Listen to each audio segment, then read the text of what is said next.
Jamaah. Yeah. Oh, jamaah. Yeah. Alhamdulillah. Baru kali ini ada jamaah. Biasanya kan dikagetin sama Ustadz Maulana. Oke, buat jamaah yang baru bergabung, kita masih membahas tema Ibu Bapak jangan pergi dulu ya, aku sedang berjuang. Semangat. Semangat. Dan buat ibu-ibu dan bapak-bapak, jangan lupa buat siapin catatannya dan kalian catat semua rangkuman untuk hari ini. Oke. Nah, sekarang aku mau nanya sama Ustadz Maulana. Tunggu dulu, aku kaget dulu. Delay ya. Ustadz, Iya. ketika anak sudah menjadi kepala keluarga, Ya. bagaimana cara dia berjuang untuk orang tuanya biar masih sempat, masih ada umur? Bagaimana itu Ustadz Maulana? Oke, siap. Izin Ustaz Sams, Iya. Uma dan Ustazah Maria. Amin ya Allah. Baik buat semua jamaah dimanapun berada, apalagi nih bapak-bapak, ibu-ibu yang pusing gimana ya, ngurus anak aja, keluarga aja repot, apalagi mau ngurus lagi orang tua. Dari sini bedanya, ingat, sosok anak tidak akan mungkin bisa membalas kebaikan orang tuanya. Hanya sekedar birrul walidain, berbuat baik, bukan membalas jasa, tidak akan mungkin. Maka sosok anak ketika sudah berkeluarga, baik itu laki-laki maupun perempuan. Katanya perempuan harus bakti kepada orang tua, suami. Kalau sudah menikah, dalam hal ini suamilah yang mengingatkan pasangannya untuk bisa berbakti kepada orang tuanya. Dan ingat, kalau orang sudah punya istri, maka orang tuanya istri, orang tua kita juga. Jangan menuntut, kamu harus taat sama saya. Tapi orang tuanya tidak diurus, mertuanya. Ya. Ini yang bahaya nih. Iya, berarti melanggar aturan. Artinya keinginannya aja dirinya mau diikutin, tapi keinginannya orang tuanya dan sebagainya tidak diikuti. Berarti sudah melanggar syariat. Syariatnya bagaimana seorang mertua, dalam arti ini menantu laki-laki harus berbakti kepada mertua dari istrinya. Mana Saniro? Mertuanya sudah Mi. Mertuanya. Sudah jelas itu mertuanya. Makasih banyak. Apa yang harus dilakukan kalau sudah menikah? Sudah punya keluarga sendiri? Komunikasi tetap jalan. Komunikasi. Harus ada komunikasi. Kapan berada di mertua, kapan berada di orang tua. Kemudian apa lagi? Perhatian tetap ada. Harus ada bentuk perhatiannya. Bentuk perhatian itu tidak mesti materi. Komunikasi memang ada biaya? Enggak kan? Ngobrol-ngobrol, dengarin ceritanya, kita bercerita sama-sama, menyapa, memberikan penghargaan, itu luar biasa. Apalagi yang ketiga, tidak merepotkan. Kalau tidak bisa membantu, minimal tidak menyusahkan deh. Sudah punya keluarga, masih minta ditransfer lagi. Oh, terwakilkan nih ibu-ibu yang lagi nonton nih. Iya. Sebaiknya nih anak-anakku yang lagi nonton, kalau sudah punya keluarga, tidak usah lagi merepotkan orang tua. Paling bagus pindah rumah, jangan satu atap sama orang tua. Udah selesai perkara. Yang paling hebatnya, mohon maaf kepada sosok anak, kepada orang tua, bentuk adalah mendengarkan nasihatnya, masukan dari orang tua. Itu bentuk bagaimana kita menghargai orang tua. Dengarkan nasihatnya meskipun tidak dijalankan. Ya. Dengarkan saja dulu. Nanti maksudnya tidak dijalankan bisa karena orang tua kita kan manusia juga. Anak harus begini, harus begini. Terus dia mau jalankan juga nggak enak ya. Ya kayaknya salah deh.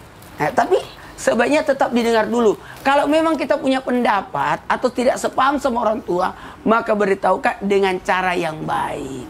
Sekali lagi, dengan cara yang baik. Karena orang tua kita tidak semuanya juga kata-katanya benar, tapi ada baiknya kita menghargai pendapatnya. Oke? Bahagiakan orang tua ya. Nih intinya, bahagiakan orang tua. Bahagiakan orang tua nomor 1. Iya. Masya Allah. Nih. Jadi ada 5 ya? Ada 5. Komunikasi, perhatian, tidak merepotkan, bahagiakan, dan tahu nggak apa lagi? Apalagi Ustadz? Iya, nih mendengarkan nasihat. Oh iya, Masya Allah. Nih Maria mau tanya nih Sama ke siapa? Ustadz Syam. Apa mau nanya apa Maria? Ustaz Syam sekarang kan kemarin lagi les taekwondo. Wih, Masya Allah keren. Terus? Boleh nggak sih les taekwondo biar lindungin diri sendiri. Untuk bisa membela diri sendiri. Bisa kiat-kiat gitu ya Kak? Iya. Oke. Masya Allah, tabarakallah. Tapi guru-guruku, Ustaz Maulana, Ummah, Maryam, Natali, serta guru-guru kami yang dimuliakan Allah Subhanahu wa Ta'ala, ada sosok orang tua di dalam Al-Quran yang disebutkan lengkap kisahnya bagaimana dia menasehati seorang anaknya.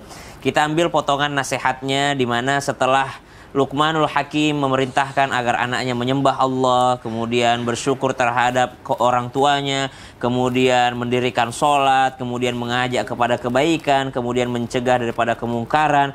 Kemudian Luqmanul Hakim berpesan, وَلَا تُصَعِّرْ خَدَّكَ لِلنَّاسِ وَلَا تَمْشِ فِي الْأَرْضِ مَرَحًا, agar anaknya tidak berlaku sombong. Subhanallah. Jadi kalau ditanyakan boleh nggak sih anak belajar bela diri ataupun olahraga biar bisa lindungi diri sendiri, boleh. Boleh banget, asalkan syaratnya jangan karena udah bisa nanti malah sombong. Subhanallah, sombong sama teman-temannya, semuanya mau dipukulin. Karena dia punya taekwondo, dia punya kungfu misalnya, dia punya karate, akhirnya semua apa lu berani lu sama gue. Semua diajak berantem, subhanallah. Maka Luqmanul Hakim memberikan nasihat, bukan menjadi kuat lah nak, tapi jadilah orang yang tidak merendahkan orang lain, tidak berpaling wajahnya daripada orang lain, alias merasa diri lebih baik, lebih kuat, lebih pintar, lebih mulia daripada orang lain. Jadi jangan berlaku sombong, syaratnya. Itu yang pertama. Yang kedua, mesti juga bersabar. Mesti bersabar karena manusia yang kuat bukanlah manusia yang pandai bergulat, kata Nabi SAW. Tapi manusia yang paling kuat adalah mereka yang mampu untuk mengendalikan daripada nafsunya. Jadi kalau belajar bela diri malah makin bernafsu untuk berantem, maka itu berarti ada yang salah dengan belajarnya.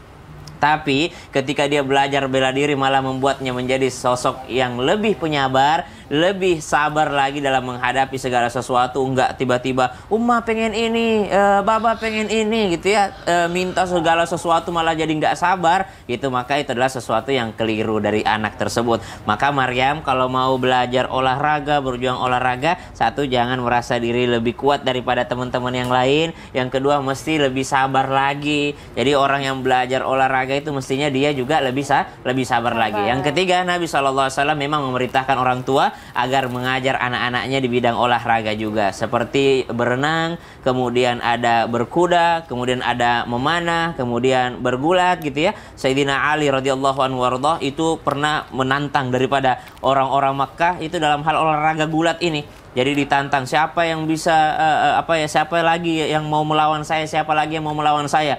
Akhirnya ada terdengar kabar yang mau menantang Sayyidina Ali di lembah yang jauh, tapi dalam keadaan gak ada orang lain yang lihat. Subhanallah. Akhirnya berangkatlah ke sana. Setibanya di sana ternyata Sayyidina Ali radhiyallahu anhu karamallahu wajhah dikalahkan, ya ditumbangkan. Baru tahu ketika melihat sosok yang menumbangkannya ternyata baginda Nabi Sallallahu Alaihi Wasallam. Jadi ternyata kalau dikatakan olahraga untuk melindungi diri itu adalah sesuatu yang sangat baik, yang sangat mulia, yang dimiliki oleh seorang anak. Tapi masih ada yang lebih mulia lagi ketika olahraga tersebut mendapatkan ridhonya Allah Subhanahu Wa Taala. Wallahu taala alam. Masya Allah. Jadi dipakai dengan baik ya, dipakai Ustaz dengan ya. baik, bukan buat sok-sokan depan temennya. Iya. Gitu. Gue bisa nih. Jamaah yang ada di rumah pasti udah gak sabar nunggu pertanyaan-pertanyaan yang dijawab dari guru-guru kita di sini. Kita langsung aja ke segmen Tanya Dong Ustadz. Kami semua tanya dong Ustadz. Oke, ini kita baca Instagram dari hamba Allah. Assalamualaikum warahmatullahi wabarakatuh. Ustadz, Ustazah, saya punya anak umurnya 15 tahun dan udah minta ngerantau, mau nyari duit sendiri katanya. Padahal saya udah bilang bakalan izinin kalau udah umurnya 17 tahun. Tapi anak saya masih kekeh ingin merantau. Bagaimana sebaiknya saya lakukan Ustadz? Apakah saya izinin aja atau kita bikin ya udah ikhlas aja deh, ya udah terserah gitu. Silakan Ustazah. Baik, izin guru-guru. Untuk teman-teman yang usia kalau dikatakan di bawah umur tuh sekitar 17 tahun ke bawah ya, usia-usia sekolah ya, yang sebenarnya belum ada tugas atau kewajiban untuk mencari uang sebetulnya. Nah, pertanyaannya gimana nih kalau anak-anak yang usianya di bawah umur 17 tahun, di bawah umur, mau merantau, dibolehin atau enggak ya? sebelum kita menjawab mengenai itu, kita lihat dulu perkataan dari Imam Syafi'i. Imam Syafi'i mengatakan, teman-teman semua, bahwa orang-orang pintar, cerdas, dan berakal, dia tidak diam di satu negeri.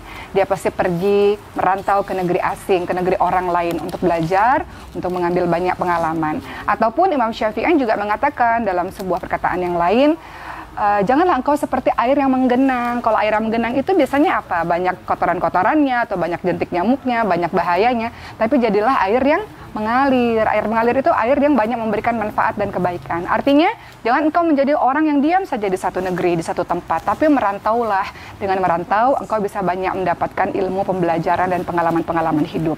Nah, sekarang kita lihat dulu. Ketika anak-anak yang usianya masih muda ingin sekali merantau, boleh atau tidak? Banyak kok kisah-kisah para ulama atau mungkin anak-anak kecil lainnya yang juga pergi merantau. Tapi pastikan ketika mereka pergi merantau, kita titipkan kepada orang yang tepat, yang bisa menjaganya.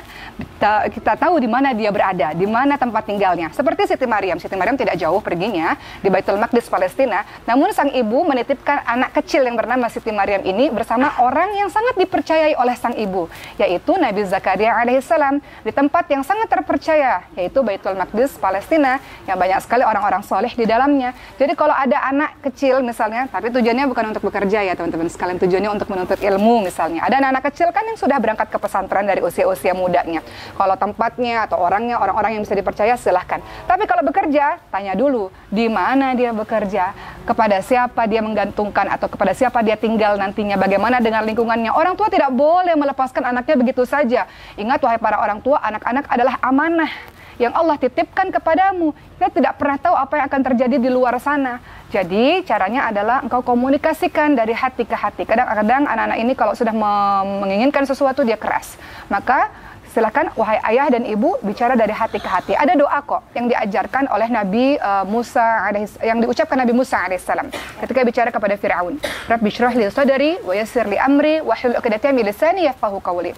Ya Allah, lapangkanlah dadaku, mudahkanlah urusanku, lepaskan kekakuan dari lidahku agar dia mengerti perkataanku. Ayah dan ibu doa dulu sebelum bicara sama anak, agar anak mengerti apa yang dimaksud oleh ayah dan ibu, apa yang menjadi keinginan ayah dan ibu. Sampaikan dari hati, sehingga sampai ke hati anak itu. Anak itu hanya perlu dipahamkan saja. Anak itu nggak tahu apa yang terjadi ke depannya, karena mereka belum punya pengalaman banyak. Ibu dan ayah yang sudah punya pengalaman banyak, kasih tahu.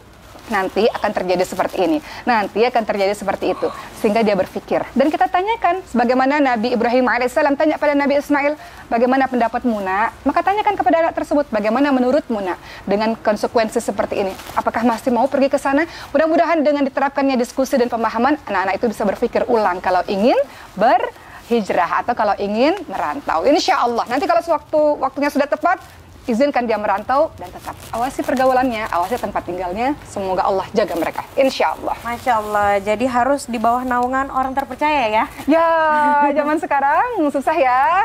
Mengerikan zaman sekarang.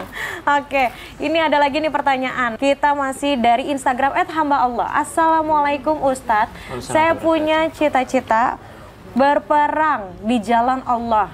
Terus dia minta-minta perang sama saya, Ustadz.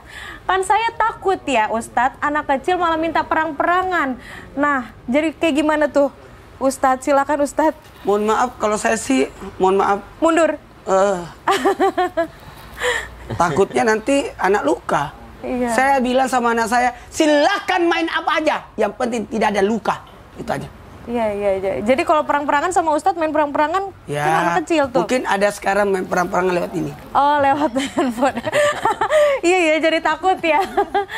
Oke, kalau gitu jangan kemana-mana ya. Tetap di Islam itu indah, jamaah, oh jamaah. Alhamdulillah. Subhanallah.